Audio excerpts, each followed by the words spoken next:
পৃথিবীর সবচেয়ে মানুষের নিকটে হচ্ছে মানুষের মৃত্যু। মানুষ এটা খেয়াল না করার কারণে, মানুষ এটাকে অবজ্ঞা করার কারণে মানুষ একের পর এক গুনাহের দিকে ধাবিত হচ্ছে। অথচ আল্লাহ সুবহানাহু ওয়া তাআলা বলছেন মানুষের সবচেয়ে নিকটতম জিনিস হচ্ছে তার মৃত্যু, একেবারেই তার কাছাকাছি।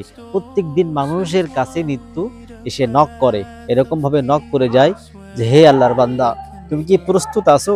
তুমি কি আল্লাহর দরবারে তোমার হিসাব নিকাশ দেওয়ার জন্য প্রস্তুত?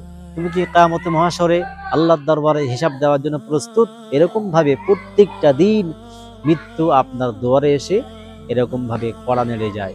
তাই আসুন, মৃত্যু যেহেতু আমাদের সবচেয়ে নিকটতম একটা জিনিস বা সবচেয়ে নিকটে, তাই আমরা মৃত্যুর কথা স্মরণ করে আমরা দুনিয়ার এই খেল তামাশা, দুনিয়ার এই আনন্দ আরামায়েশকে পরিত্যাগ করে আমরা আখেরাতের পরকালীনমুখী জীবন আমরা গড়া শুরু করি। কারণ নবী করিম সাল্লাল্লাহু আলাইহি ওয়াসাল্লাম বলছেন, আকসিরু যিকরা হাযিমিল লাযাতিল মাউত, ওই ব্যক্তি যদি সে মৃত্যুর কথা বেশি বেশি করে স্মরণ করে তাহলে তার দুনিয়া সুন্দর হয়ে যাবে।